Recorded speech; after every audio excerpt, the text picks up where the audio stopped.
Se Deus é fé do povo, de um povo santo e pecador por Deus amado.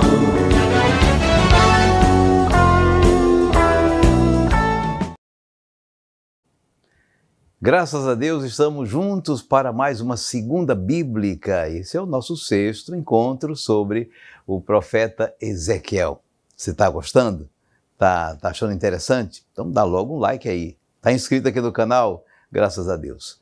Se você não estiver inscrito nesse nosso projeto aqui do projeto Ezequiel, você faz assim, você entra pelo WhatsApp, assim que você puder, o WhatsApp é 8132249284, e lá você encontra a segunda bíblica. Você clica lá, dá só o seu nome, sua cidade, e já vai direto para o grupo onde você recebe os conteúdos, onde está a tarefinha de cada semana, e vai lhe ajudar bastante. Uma coisa importante é que você dê uma olhadinha nas outras edições, não é? Nos outros episódios, vamos dizer assim, nos 5 que já passaram, para você ter uma boa compreensão. Hoje nós já estamos avançando, mas é preciso ir passo a passo, você não perde nada, tá certo? Se está começando agora, tem problema não. É um encontro de 20 minutos, 25 minutos, e dá uma olhadinha depois nos outros encontros que estão aqui e vai fazendo as tarefas. Importante, lendo na sua Bíblia, que só olhando para a gente não vai aprender. Pega a sua Bíblia para ir estudando com a gente. Para a gente começar bem, vamos invocar o Santo Espírito, que é Ele que nos dá a luz de Jesus na nossa vida. Vinde, Espírito Santo, enchei os corações dos vossos fiéis e acendei neles o fogo do vosso amor. Enviai, Senhor, o vosso Espírito, e tudo será criado, e renovareis a face da terra. Oremos, ó Deus, que instruísse os corações dos vossos fiéis, com as luzes do Espírito Santo, fazei que apreciemos retamente todas as coisas, segundo o mesmo Espírito, e gozemos sempre de sua consolação, por Cristo nosso Senhor. Amém. Vamos começar vendo a tarefa que você fez essa semana. Se não fez, vai fazer. A tarefa é muito simples e, como é uma tarefa só de marcar as alternativas, muita gente participou, mas recebemos muitas respostas e quase todo mundo acertou. É para ler o capítulo 4 do profeta Ezequiel e marcar as alternativas corretas. Vamos olhar a primeira.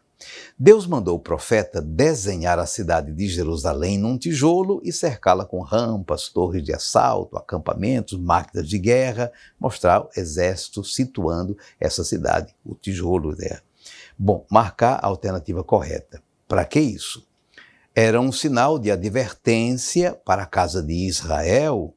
Jerusalém seria sitiada por inimigos.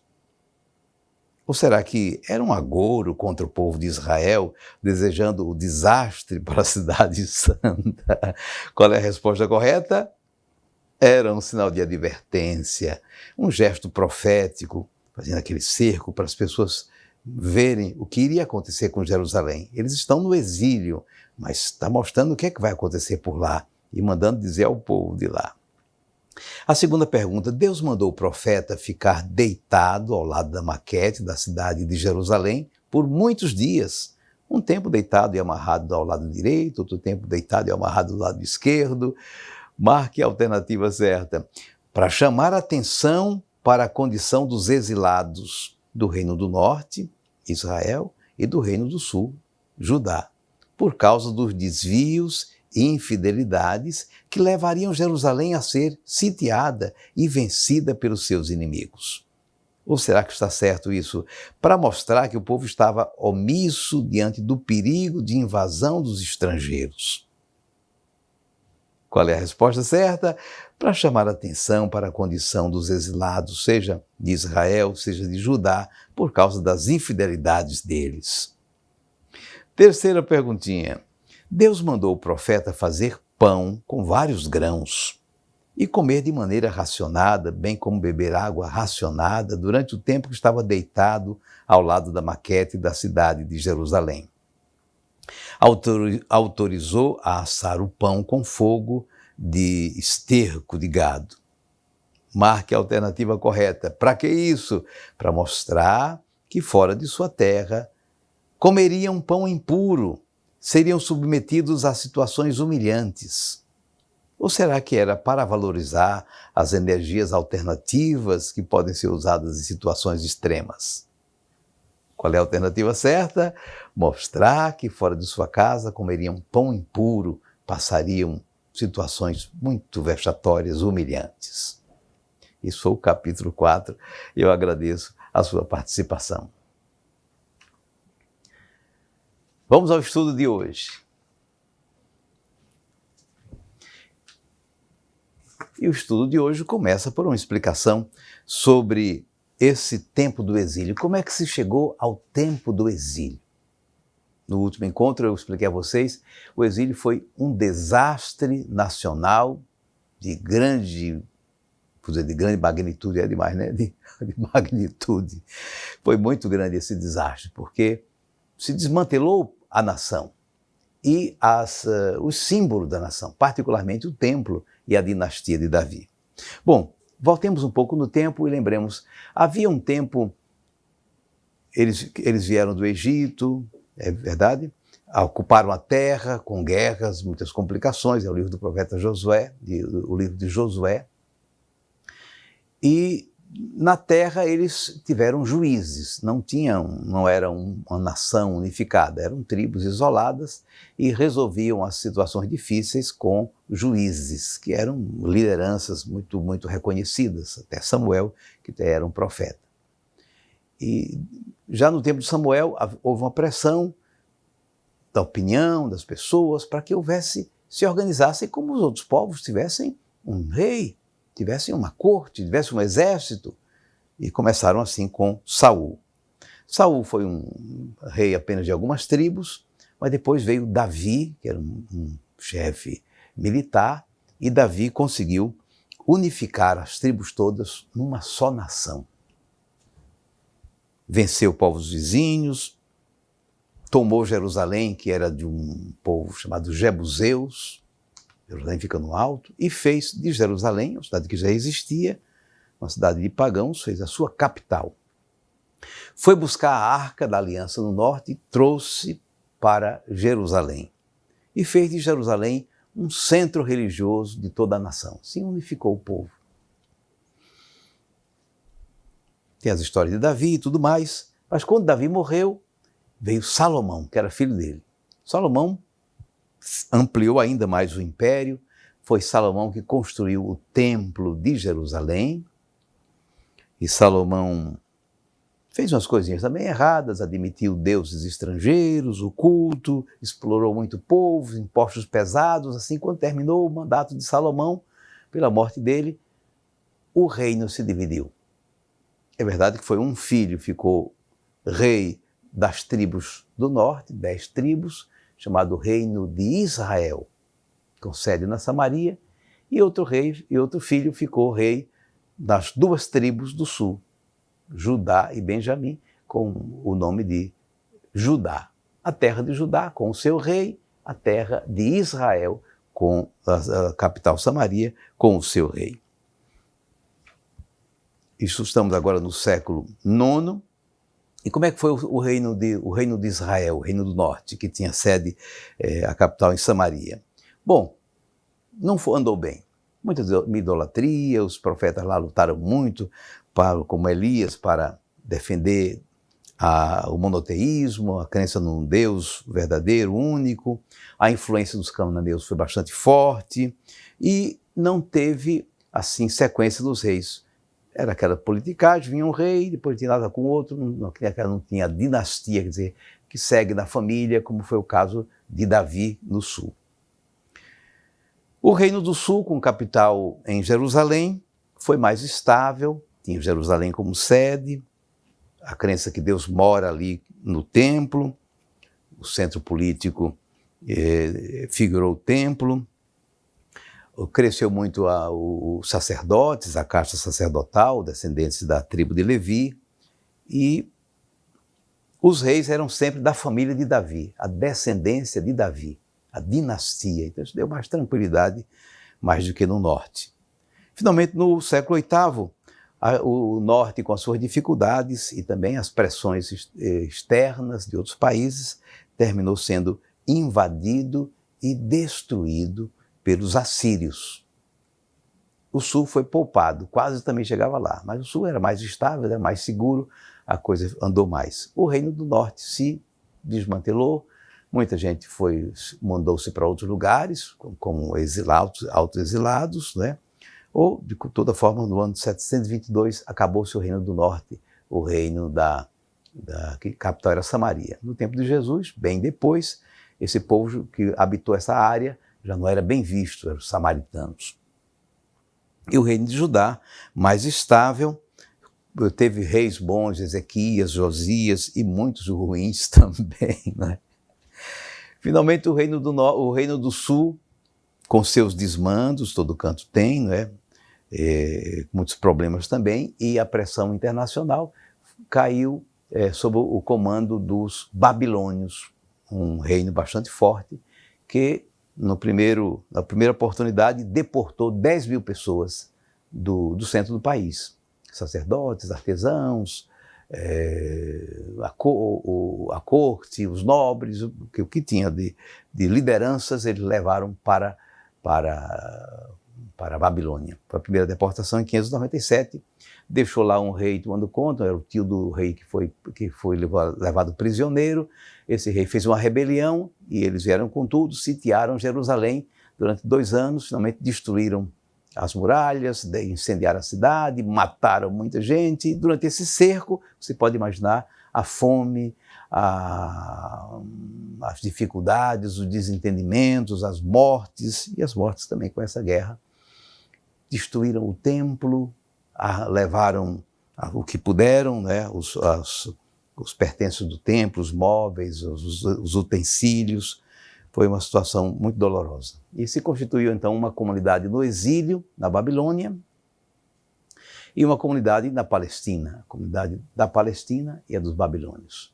E uma atuação de profetas cá na Palestina, com o povo mais pobre, mais desorganizado da terra, empobrecida, e junto também aos exilados, que tiveram uma certa prosperidade, porque tinham uma certa liberdade também por lá. Bom, esse é o contexto onde nasce o livro do profeta Ezequiel, para a gente acompanhar. É hora de a gente pegar a Bíblia para ler o capítulo 5, de Ezequiel. E antes da leitura do capítulo 5, vamos dar uma olhadinha na ilustração que pode nos ajudar a entender. Quem é esse moço aí, carequinha agora, cortou o cabelo? É o profeta Ezequiel. Coitado, está muito feio, tá? Deus disse a ele, para ele pegar não é uma tesoura, uma espada, não é? Que representa a guerra, né? E cortar os cabelos com a espada. Olha só. Claro que fazendo isso no meio da rua, cortando os cabelos com a espada, juntou gente à vontade para ver. Esse é o propósito do profeta. Ezequiel reuniu os cabelos que ele cortou e Deus disse: pese agora os cabelos. As pessoas ficaram se perguntando o que estava acontecendo, todo mundo curioso, ele ficou careca, cortou o cabelo. Deus então disse a Ezequiel para dividir os seus cabelos cortados em 3 pilhas iguais e colocar alguns cabelos no seu bolso. Então Deus disse a ele para pegar uma pilha de cabelos, incendiá-la no meio de Jerusalém. Ezequiel tocou fogo nos fios de cabelo. Corte em pequenos pedaços a segunda pilha de cabelos com uma faca. As pessoas olharam, então Ezequiel cortava a segunda pilha de cabelos em pequenos pedaços. Deus disse a Ezequiel para jogar a terceira pilha de cabelos para o ar. Ele obedeceu e as pessoas perguntavam enquanto o cabelo se espalhava: o que você está fazendo? Este é o significado, disse Ezequiel ao curioso público. Quando Jerusalém cair, alguns morrerão de fome. Outros serão mortos ao fio da espada. E outros fugirão e serão dispersos. Mas o que dizer dos poucos cabelos que você colocou no bolso, Ezequiel? Eles mostram que Deus ainda é misericordioso, explicou Ezequiel. Poucas pessoas, algumas pessoas serão poupadas. É o que significa os cabelos que eu guardei no bolso. É bom que a gente tenha assim uma noção do que nós vamos ler, né? Capítulo 5, vamos lá. Se você não tiver com sua Bíblia, vai seguindo a gente aqui, mas depois você precisa ler esse trecho. E tu, filho do homem, Deus falando com Ezequiel, toma uma espada afiada, usa-a como navalha de barbeiro e raspa os cabelos e a barba. Ah, também a barba. Raspa a barba do cabelo com a espada. Depois toma uma balança e reparte os cabelos cortados. 1/3 deles tu os queimarás no fogo, no meio da cidade, no fim dos dias do cerco. Tomarás um outro terço, não é terço de rezar não, né? O terço dos cabelos, a parte, e o cortarás com a espada ao redor da cidade, e o outro terço tu o espalharás ao vento, enquanto eu desembainharei a espada atrás deles. Destes tomarás uns poucos e os prenderás à orla do teu manto. Tomarás ainda uma pequena parte deles e os lançarás ao fogo e os queimarás, e deles sairá um fogo contra toda a casa de Israel. Meu Deus do céu. Era o profeta fazendo isso e o povo observando, que doidice é essa, né? Quer dizer, ele estava sem falar, estava fazendo uma profecia, estava uma proclamação, com seus gestos, são simbólicos, são proféticos. Vamos ver o Deus falando com ele, como é que vai explicar isso. Dirás a toda a casa de Israel, onde é que nós estamos? No versículo 5. Assim fala o Senhor Javé, esta é Jerusalém. Eu a tinha colocado no meio das nações, rodeada de países estrangeiros. Israel é isso, né? Um povo pobre que foi tirado do Egito e foi colocado no meio das nações pagãs ali no Oriente Médio. Essa Jerusalém agora é símbolo de todo o povo, né? Ela rebelou-se contra minhas normas com mais impiedade que as nações, e contra meus decretos mais que os países que a rodeiam.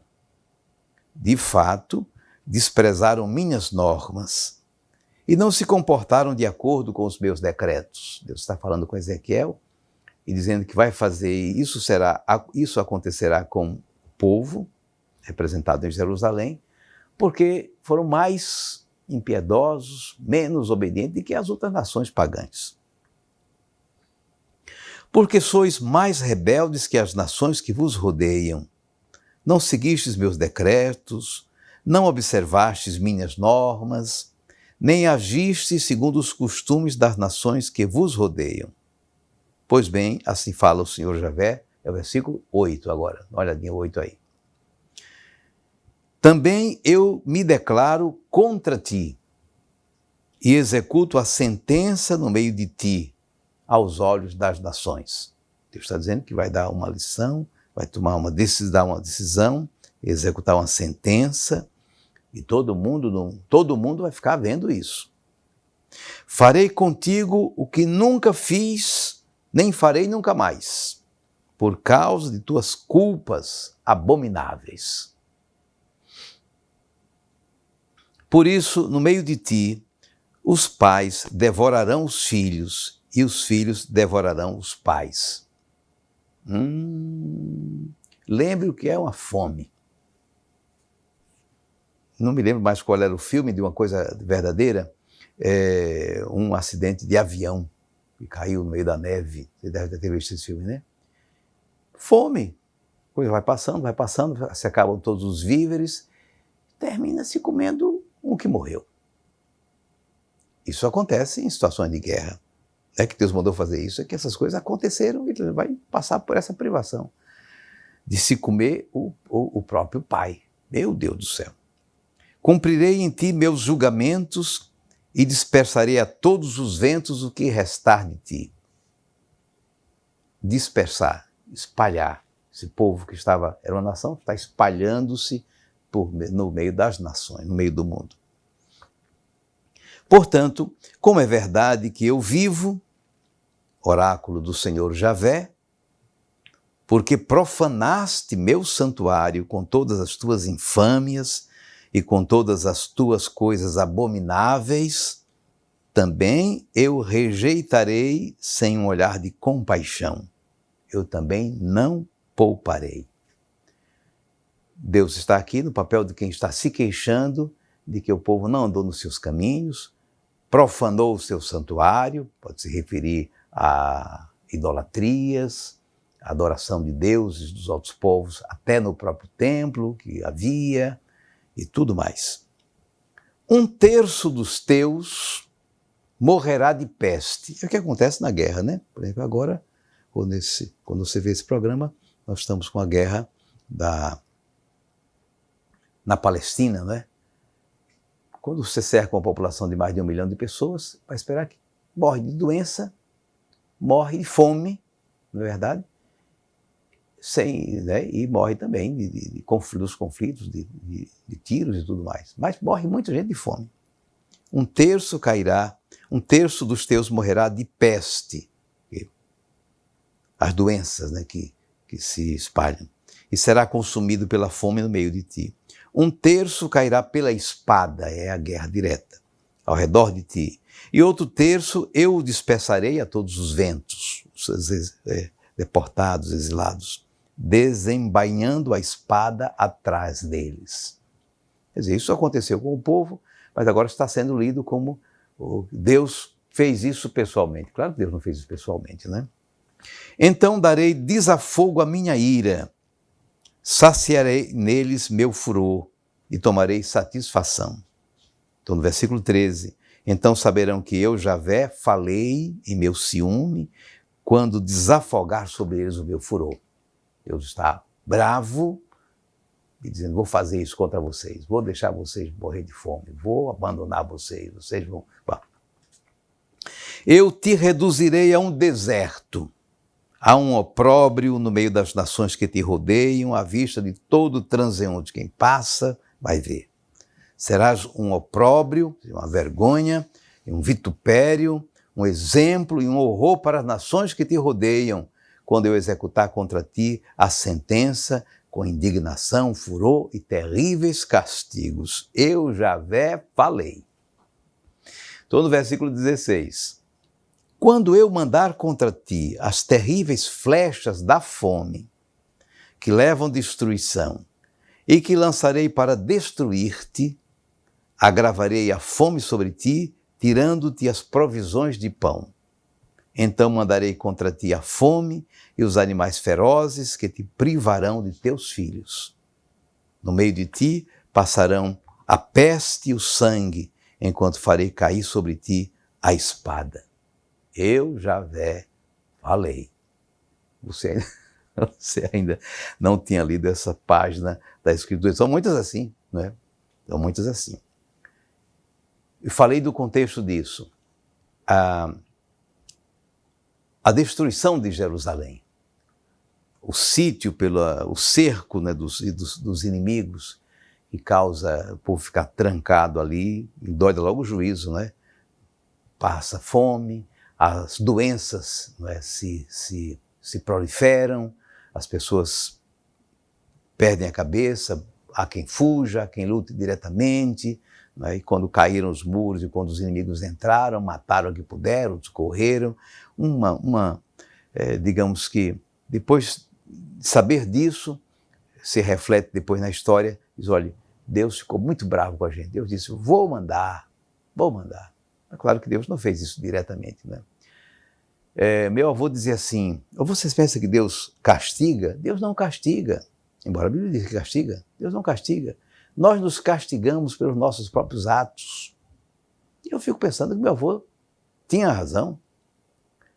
Se eu me deixo guiar pelos meus instintos, pela bebida, ou pela farra, ou pela violência, ou qualquer outra coisa, eu me destruo. Destruo a minha casa, destruo a minha família, não é? Veja a pessoa que se vicia no álcool, na bebida. Vai passando, vai bebendo mais, perde o trabalho, perde a moral, ou o moral, não é? Perde a amizade, o respeito dos filhos, perde a amizade, perde a família. Não é verdade? Os castigos, quer dizer, a destruição, como Paulo explicou bem, o fruto do pecado, ele disse, o salário, o pagamento do pecado é a morte, é a destruição. Por que Jerusalém chegou num desmantelo desse? Pelos pecados dela, pelo clima das outras nações que também têm as suas culpas, não é? Depois o próprio profeta também vai falar das nações que ofenderam Israel. Você fica tranquilo que o profeta vai falando assim com essa brabeza, com essa dureza, até um certo ponto. Depois, quando que Jerusalém de fato foi destruída, aí ele começa a falar da esperança, começa a falar da restauração, da aliança, porque Deus sempre foi fiel, mesmo quando parecia que ele estava bravo, não é? Como Jesus que fez o chicote de cordas, bravo, não é? Irado, e mandou brasa e expulsou os vendedores. Mostrar também o ciúme é prova de amor. Fala que de ciúme, né? Deus tem ciúme do seu povo. Mas vamos pensar nisso, né? Os próximos capítulos a gente vai entendendo melhor. Não desista do profeta Ezequiel. Estamos estudando a Bíblia, páginas complicadas, com paciência, e você, com sabedoria também, vai pegando essas coisas. Hora de cantar, não é isso? Cantamos hoje um trecho de um profeta, que está no livro do profeta Daniel. É também do exílio Daniel, da Babilônia. Um jovem, ele e seus amigos, foram lançados na fogueira, porque não queriam prestigiar, adorar o Deus ou os deuses dos babilônios. Foram jogados na fogueira. Resistência no exílio. E depois foram vistos eles cantando, salvos no meio do fogo. O texto que diz que eles cantavam é um louvor a Deus, Criador. É isso que nós vamos cantar agora. De Deus, criaturas e todos mortais, bendizemos a Deus. Bendito sejais, ó Pai Criador, Pai Santo e Senhor, bendito sejais.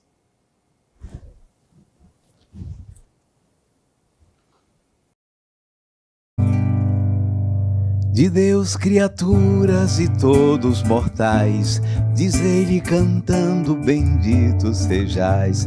Ó anjos celestes que a Deus adorais, diz ele cantando, bendito sejais. Bendito sejais, ó Pai Criador, Pai Santo e Senhor, bendito sejais. Bendito sejais, ó Pai Criador, Pai Santo e Senhor, bendito sejais. Estrelas e lua e sol que brilhais, diz ele cantando, bendito sejais. Ó noites e dias, manhãs que raiais, diz ele cantando, bendito sejais. Bendito sejais, ó Pai Criador, Pai Santo e Senhor, bendito sejais. Bendito sejais, ó Pai Criador, Pai Santo e Senhor, bendito sejais.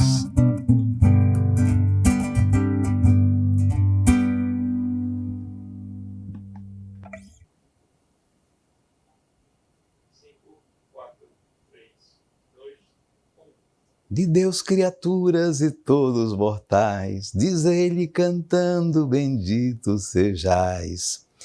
Olha só, houve um tempo em que Israel foi o único reino, um único reino.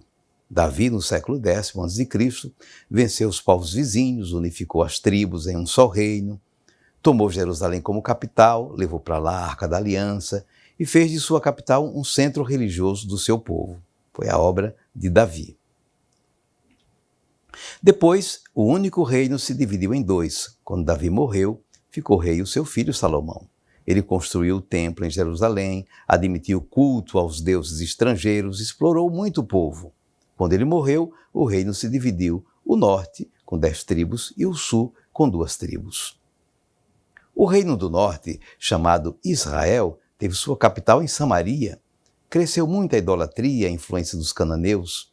O reino do sul, chamado Judá, ficou com capital em Jerusalém. Cresceu a casta sacerdotal, a influência do templo como centro religioso e político.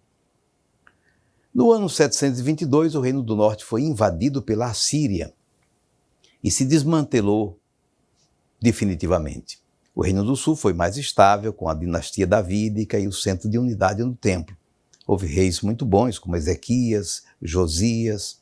O Reino do Sul resistiu até o tempo dos babilônios. Com a queda de Jerusalém e a destruição do templo por Nabucodonosor, em 587, terminou a monarquia. Se desfez o reino de Judá, o povo estava na Babilônia, exilado, um grupo numeroso, e outro povo ficou na terra sem organização, não é? Ficaram por ali plantando até um dia em que retornou um grupo do exílio para a restauração. Tem tarefa de hoje? Você vai essa semana cuidar bem dessa tarefa. Você vai ler o capítulo 5 do profeta Ezequiel, esse capítulo que nós lemos hoje, e me responder por que Deus estava tão zangado com o seu povo. Por que Deus estava tão zangado? Leia direitinho o capítulo. E a segunda pergunta é essa. A grande humilhação pela qual passou Jerusalém, no cerco dos exércitos inimigos, na destruição da guerra, na fome, nas mortes, os deportados, pergunto, foi castigo que Deus impôs? Ou foi o resultado dos seus descaminhos? Qual é a sua opinião? Você responde no seu caderno, mas eu vou mandar um link para você mandar a sua resposta e a gente comentar aqui no nosso próximo encontro. Se você ainda não se inscreveu na nossa Segunda Bíblica, é simples, siga o nosso WhatsApp 8132249284. A gente tem um depoimento para ver, não vimos ainda, não é? Vamos colocar o depoimento.